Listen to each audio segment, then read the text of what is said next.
ನಮಸ್ಕಾರ ಗುರು, ನೀವು ನೋಡ್ತಾ ಇದ್ದೀರಾ ಸಂತೋಷ್ ಸ್ಟೋರೀಸ್. ನಾನು ನಿಮ್ಮ ಪ್ರೀತಿಯ ಸಂತೋಷು.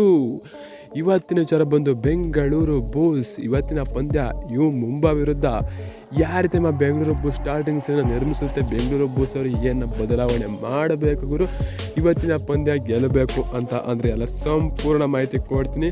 ಅದಕ್ಕಿಂತ ಮುಂಚೆ ಇನ್ನೂ ಚಾನಲ್ಗೆ ಸಬ್ಸ್ಕ್ರೈಬ್ ಆಗಿಲ್ಲ ಅಂದರೆ ಕೂಡಲೇ ಕಡೆ ಕಾಣೋ ಸಬ್ಸ್ಕ್ರೈಬ್ ಬಟನ್ ಮೇಲೆ ಕ್ಲಿಕ್ ಮಾಡಿ ಸಬ್ಸ್ಕ್ರೈಬ್ ಆಗಿ, ಹಾಗೆ ಪಕ್ಕದರಲ್ಲಿ ಬೆಲ್ಲೈಕ ಪ್ರೆಸ್ ಮಾಡಿ ಆಲ್ ಅಂತ ಸೆಲೆಕ್ಟ್ ಮಾಡಿ. ಯಾಕಂತ ಅಂದರೆ ನಾನು ಮಾಡೋ ಕ್ರಿಕೆಟ್ ಸ್ಪೋರ್ಟ್ಸ್ ಎಲ್ಲ ವಿಡಿಯೋಗಳು ನಿಮಗೆ ಮೊದಲದಾಗಿ ನೀವೇ ನೋಡ್ಬೋದು ಅಂತ ಹೇಳ್ತೀನಿ ಗುರು.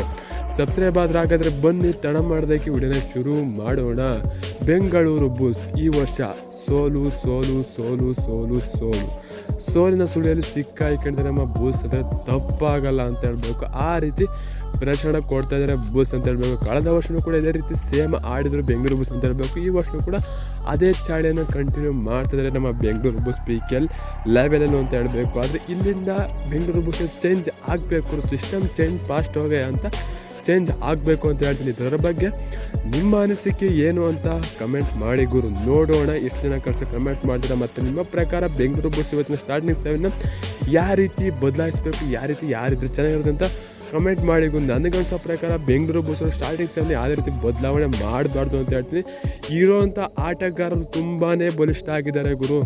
ನಿಜ ಹೇಳಿ ಇರೋಂಥ ಆಟಗಾರರು ತುಂಬಾ ಬಲಿಷ್ಠ ಆಗಿದ್ದಾರೆ. ಇಲ್ವಂತ ನಿಜ ಹೇಳಿ ಅವರೇ ತುಂಬಾ ಬಲಿಷ್ಠ ಆಗಿದ್ದಾರೆ.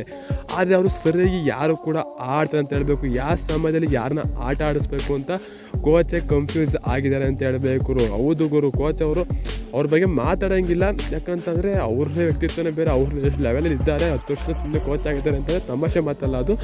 ಆದರೂ ನಮ್ಮ ಕೋಚ್ ಅವರು ಸ್ವಲ್ಪ ಯಾವ ಮಾಡ್ತಿದ್ದಾರೆ ಈ ಸೀಸನ್ 2 ವರ್ಷದಿಂದ ಅಂತ ಹೇಳಬೇಕು. ಯಾವ ಸಮಯದಲ್ಲಿ ಯಾವ ಆಟಗಾರನ ಆಯ್ಕೋಬೇಕು ಮತ್ತು ಯಾರನ್ನ ಕರ್ಕೋಬೇಕು ಆಕ್ಷನ್ ಅಂತ ತುಂಬಾ ಯಾವ ಮಾರಿದ್ದಾರೆ ಬೆಂಗಳೂರು ಬುಲ್ಸ್ ಕೋಚ್ ಅಂತ ಹೇಳ್ತೀನಿ ಗುರು. ಇದರ ಬಗ್ಗೆ ನಿಮ್ಮ ಅನಿಸಿಕೆ ಏನು ಅಂತ ಕಮೆಂಟ್ ಮಾಡಿ ಗುರು. ಬೆಂಗಳೂರು ಬುಲ್ಸ್ ಕೋಚ್ ಅವ್ರಿಗೆ ಯಾವ ಮಾರಿದ್ದಾರೆ ಇಲ್ವಾ ಅಂತ. ಬೆಂಗಳೂರು ಬುಲ್ಸ್ ಅವರು ಈ ವರ್ಷ ಬೆಂಗಳೂರು ಬುಲ್ಸ್ ಅವರು ಪ್ಲೇ ಆಫ್ಗೆ ಹೋಗ್ತಾರೆ ಅನ್ನೋದು ಕನಸಿನ ಮಾತು ಬಿಟ್ಟಾಕಿ ಅವ್ರು ಇಲ್ಲಿಂದ ಗೆದ್ದರು ಕೂಡ ಬೇರೆ ತಂಡಗಳೆಲ್ಲ ಕಡ್ಡಾಪುರಿ ತಿಂತಾರಲ್ಲ, ಅವರು ತುಂಬಾ ಚೆನ್ನಾಗಿ ಆಡ್ತಾರೆ ಅಂತ ಹೇಳಬೇಕು. ಆದರೆ ಬೆಂಗಳೂರು ಬುಲ್ಸ್ ಅವರು ಈ ವರ್ಷ ಯಾವ ಮರ್ಯಾದೆ ಆಗಬೇಕು, ಸ್ಟಾರ್ಟಿಂಗ್ಸ್ ಇರೋದೇ ಇರಲಿ, ಆ ಸ್ಟಾರ್ಟಿಂಗ್ಸ್ ಬಂದ್ಬಿಟ್ಟು ಬೇರೆ ಯಾರು ಅಂತ ಹೇಳ್ಕೊಂತ ಪ್ಲೇಸ್ಗಳು ಯಾರು ಕೂಡ ಇಲ್ಲ ಅಂತ ಹೇಳಬೇಕು. ಆದರೆ ಇರೋವಂಥ ಡಿಫೆಂಡೆನ್ಸ್ಗಳು ಸ್ವಲ್ಪ ಎಚ್ಚರಿಸ್ಕೊಂಡು ಚೆನ್ನಾಗಿ ಆಡಬೇಕು, ಅವ್ರಿಗೆ ಸರಿಯಾಗಿ ಕೋಚ್ ಕೊಡಬೇಕು, ನಮ್ಮ ಕೋಚ್ ಅಂತ ಹೇಳ್ತೀನಿ ಗುರು. ಇದರ ಬಗ್ಗೆ ನಿಮ್ಮ ಅನಿಸಿಕೆ ಅಂತ ಕಾನ್ಸಂಟ್ರೇಟ್ ಮಾಡಿ. ಬೆಂಗಳೂರು ಬುಲ್ಸ್ ಕೋಚ್ ಅವರು ಸ್ವಲ್ಪ ಯಾವ ಮಾಡ್ತಿದ್ದಾರೆ ಅಂತ ಹೇಳಬೇಕು. ಸ್ಟಾರ್ಟಿಂಗ್ 7 ಅಲ್ಲ, ಅವ್ರಿಗೆ ಯಾವ ರೀತಿ ಕೋಚ್ ಕೊಡಬೇಕು ಮತ್ತು ಯಾವ ಸಮಯದಲ್ಲಿ ಯಾರು ಓಪನ್ ಅಪ್ ಆಗಿ ಆಡಬೇಕು, ಮತ್ತು ಯಾರು ತಂಡವನ್ನು ಮುನ್ನಡೆಸಬೇಕು, ಯಾರು ಎನಿ ಟೈಮ್ ಮ್ಯಾಟ್ ಮೇಲೆ ಇರಬೇಕು, ಯಾರು ಕಿವಿ ಮಾತು ಹೇಳಬೇಕು ಅನ್ನೋದು ಸ್ವಲ್ಪ ಯಾವ ಮಾಡ್ತಿದ್ದಾರೆ ಬೆಂಗಳೂರು ಬುಲ್ಸ್ ಅಂತ ಹೇಳಬೇಕು. ಕಳೆದ ವರ್ಷ ಸುರ್ಜಿತ್ ಅವರು ಇದ್ದರು, ಸುರ್ಜಿತ್ ಅವರು ಎಲ್ಲರೂ ಕೂಡ ಕಿವಿ ಮಾತು ಹೇಳೋರು, ಪ್ರತಿಯೊಬ್ಬ ರೇಡಿಯೋದು ಕೂಡ ಹಿಂಗೆ ಮಾಡು ಅಂತ ಹೇಳೋರು. ಈ ವರ್ಷ ಅದು ಕಾಣ್ತಿಲ್ಲ ಅಂತ ಹೇಳ್ಬೇಕು. ಯಾವುದೇ ಒಬ್ಬ ಆಟಗಾರ ಅಂತಲೂ ಕೂಡ ಕಾಣ್ತಿಲ್ಲ ಅಂತ ಹೇಳ್ತೀನಿ. ಅಂದರೆ ಕನ್ಸಂಟ್ರೇಟ್ ಮಾಡಿ. ತಡ ಬಾಯ್, ಸೀಸನ್ ಜೈ ಬೆಂಗಳೂರು ಬುಲ್ಸ್.